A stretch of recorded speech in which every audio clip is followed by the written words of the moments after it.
পাঁচমিশালি রান্নাঘরের নতুন একটি পর্বে আপনাদের সকলকে স্বাগত। উইন্টার স্পেশাল পর্বে আজকে আমি নিয়ে এসেছি আপনাদের জন্য ধাবা স্টাইল পালং পনির রেসিপি। এটা আপনারা নান, পরাঠা বা রাইস যে কোনো জিনিসের সাথেই সার্ভ করতে পারবেন।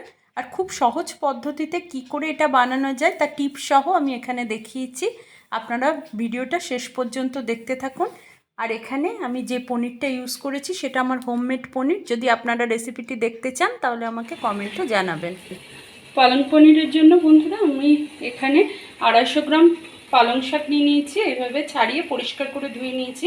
আর গ্যাসে আমি জল বসিয়ে দিয়েছি, জল ফুটতে লেগেছে। এই সময় আমি পালং শাকগুলো দিয়ে দেবো জলের মধ্যে। 1 থেকে 2 মিনিট ফুটিয়ে নেবো। ওভার কুক করলে কিন্তু কালারটা চলে যাবে, সবুজ রঙটা কমে যাবে। 1 থেকে 2 মিনিট আমি এটাকে ফুটিয়ে নেব। দেখুন বন্ধুরা 2 মিনিট ফোটানো হয়ে গেছে। এই যে পালং শাক নরম হয়ে গেছে, বুঝতেই পাচ্ছেন এটা। এবার আমি গ্যাসটা অফ করে দিচ্ছি, দিয়ে ফুটো থালায় ঢেলে নিচ্ছি শাকটাকে। দেখুন বন্ধুরা শাকের আমি জল ঝরিয়ে নিয়েছি। এবার আমি এটাকে ঠান্ডা জলে কিছুক্ষণ 1 মিনিট মতো ফেলে রাখবো, তার ফলে এটা ওভারকুক হবে না। একটা জায়গায় ঠান্ডা জল নিয়ে তার মধ্যে আমি পালং শাকগুলো ঢেলে দিলাম। মাত্র 10 সেকেন্ড রেখেই পালং শাকটা তুলে নেবো, তার ফলে ঠান্ডা হয়ে যাবে, ওভারকুক হবে না পালং শাকটা। পালং শাক ঠান্ডা হয়ে গেছে, এবার আমি তুলে নিচ্ছি জিনিসগুলোকে। আমি মিক্সার গ্রাইন্ডারের মধ্যে পালং শাকটা দিয়ে দিলাম। সামান্য একটু জল অ্যাড করে আমি এটার একটা স্মুথ পেস্ট বানিয়ে নিচ্ছি। দেখুন বন্ধুরা আমি পালং শাকের পেস্টটা বানিয়ে নিয়েছি।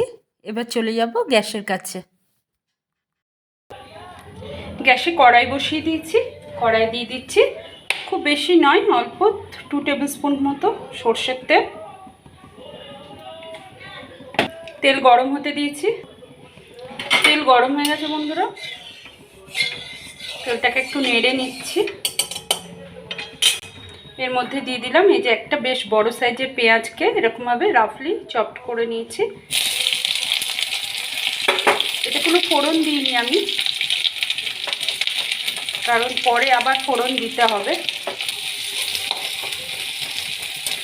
1 মিনিট মতো পেঁয়াজটা ভাজার পর আমি এর মধ্যে দিয়ে দিচ্ছি 1/2 ইঞ্চি পরিমাণ আদাকে এরকম পাতলা করে স্লাইস করে, আর প্রায় 9 কোয়া মতো রসুন, গোটা রসুন।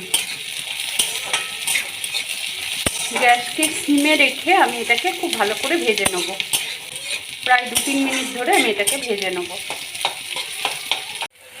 দেখুন বন্ধুরা ভালো করে ভাজা হয়ে গেছে পেঁয়াজ, রসুন, আদা সবই। এর মধ্যেই আমি দিয়ে দিচ্ছি এই সময় একদম লাস্টের দিকে দিয়ে দিচ্ছি অল্প কিছু ভাঙা কাজু, আর দিয়ে দিলাম 2টো তেজপাতা। এই যে ফ্লেভারফুল জিনিসগুলো দেওয়া হচ্ছে, খালি পালং শাকের একটা গন্ধ থাকে, কাঁচা যে শাকের যে গন্ধটা সেটাকে তাড়াবার জন্যই এটা দেওয়া। এর মধ্যে দিয়ে দিচ্ছি দেখুন 4 থেকে 5টা গোলমরিচ দানা, 4টে লবঙ্গ, 2টো এলাচ আর অল্প একটু দারচিনি। একসাথে আমি এগুলো দিয়ে দিলাম, দিয়ে অল্প কিছুক্ষণ নাড়বো, কারণ আমি বেশি ভাজবো না গরম মশলাটাকে। ব্যাস হয়ে গেছে। এবারে আমি গ্যাসটা অফ করে দিচ্ছি, দিয়ে একটু ঠান্ডা করতে দেবো মশলাটাকে। মশলাটা ঠান্ডা করে তারপর আমি এটার একটা পেস্ট বানিয়ে নেব। পেঁয়াজ, আদা, রসুনকে ভেজে যেটা তৈরি করলাম তার পেস্ট বানিয়ে নিয়েছি। এবার আমি চলে যাব আবার গ্যাসের কাছে। গ্যাসে 2 টেবিল স্পুন মতো আমি সর্ষের তেল দিয়েছি। এতে দিয়ে দিচ্ছি এই যে যদি গলানো ঘি হয় তাহলে কিন্তু প্রায় 1 থেকে 1.5 টেবিল স্পুন মতো দেশি ঘি। তেল গরম হয়ে গেছে, ঘি দেওয়ার সাথে সাথেই দেখুন তেলটা যেহেতু গরম ছিল, এতে দিয়ে দিচ্ছি 1/2 টিস্পুন পরিমাণ গোটা জিরা ফোড়ন দিলাম। এতে আমি দিয়ে দেবো এই যে আগে থেকে যে পেস্ট বানিয়েছিলাম সেই মশলাটা দিয়ে দিচ্ছি। খুব বেশি নাড়ার দরকার নেই।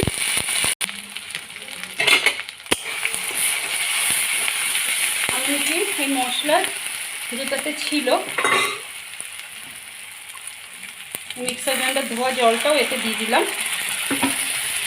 যে সামান্য মিনিট 1-2 আমি এটাকে কষে নেব। এতে আমি কিছু মশলা অ্যাড করব। দিচ্ছি 1/4 টিস্পুন হলুদ গুঁড়ো, 1/2 টিস্পুন লঙ্কা গুঁড়ো, আপনারা এটা আপনাদের টেস্ট অনুযায়ী দেবেন। 1 টিস্পুন পরিমাণ ধনে গুঁড়ো, আর 1 টিস্পুন পরিমাণ 1/2 টিস্পুন পরিমাণ জিরে গুঁড়ো। এই মশলার সাথে এটা কষে নেব। যেহেতু ভাজা পেঁয়াজ আদা রসুন, সেই কারণে খুব কম সময়ের মধ্যে এটা কষা হয়ে যাবে। মশলা প্রায় তেল ছাড়া ছাড়া হয়ে গেছে। এই সময় আমি দিয়ে দেবো বেশ অনেকটা পরিমাণ, দেখুন কসুরি মেথিকে আমি হাত দিয়ে ক্রাশ করে দিয়ে দিচ্ছি। ঠিক এই সময় দেবেন কসুরি মেথিটা, এতে মশলাতে খুব সুন্দর একটা গন্ধ আসবে। কারণ এটা মশলাটা আর বেশিক্ষণ কষবো না, মশলা প্রায় কষা হয়ে গেছে। রেস্টুরেন্টে যে পালং পনিরের যে সেন্টটা আসে সেটা কিন্তু এই কসুরি মেথি আর গরম মশলা থেকেই আসে। বেশ মশলাটা কষা হয়ে গেছে। এই সময় এতে আমি দিয়ে দিচ্ছি ফ্যাটানো দই, প্রায় 100 গ্রাম মতো।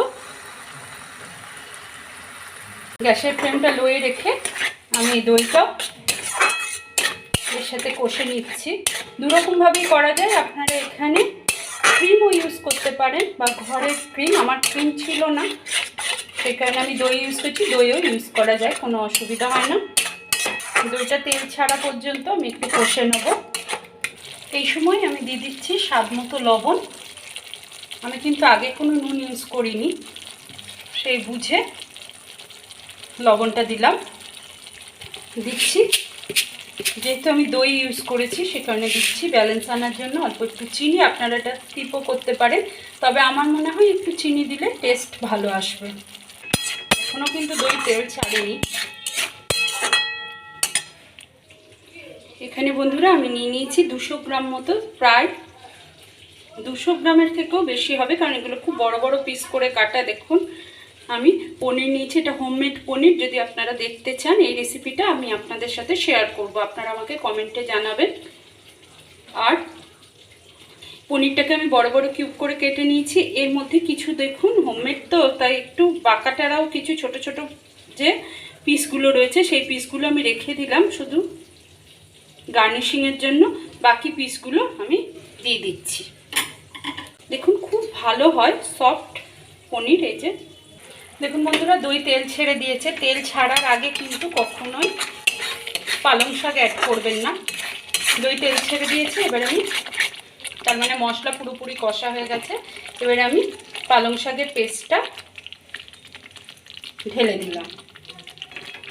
এতে আমি কিন্তু এখনও কোনো টমেটো ইউজ করিনি, আমি 2-3 চামচ টমেটো পিউরি ইউজ করব।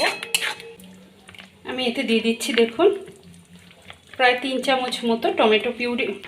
এটাকেও ভালো করে মিশিয়ে নিচ্ছি, দিয়ে আমি অল্প কিছুক্ষণ এটাকে ফুটিয়ে নেব, প্রায় 1 মিনিট মতো। খুব বেশি ফোটাবো না, তাহলে কিন্তু দেখুন সবুজ রঙটা হালকা হতেই লেগেছে,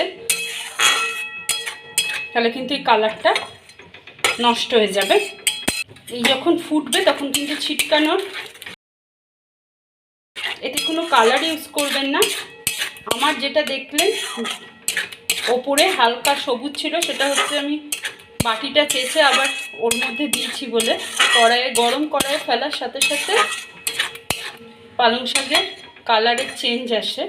ওপরে দেওয়া ওই অংশটায় তখনও পর্যন্ত চেঞ্জ আসেনি কালার। এতে দিয়ে দিচ্ছি 1/2 টিস্পুন মতো শাহি গরম মশলা। এই যে এবার কিন্তু কন্টিনিউ খুন্তিটা নাড়াবেন, নাহলে কিন্তু গায়ে ছিটকাবে। যদি কনসিস্টেন্সি একটু ঘন হয়ে গিয়ে থাকে তাহলে অল্প একটু জল অ্যাড করে দেবেন। এই সময় আমি অল্প একটু জল অ্যাড করলাম, এটাকে একটু ফুটিয়ে নেব। এই সময় নুন মিষ্টি দেখে নেবেন। দেখুন বন্ধুরা, গ্রেভিটা রেডি হয়ে গেছে। এবার আমি এর মধ্যে দিয়ে দিচ্ছি পনিরের কিউবগুলো। এখানে আমি কাঁচা পনিরই ইউজ করছি।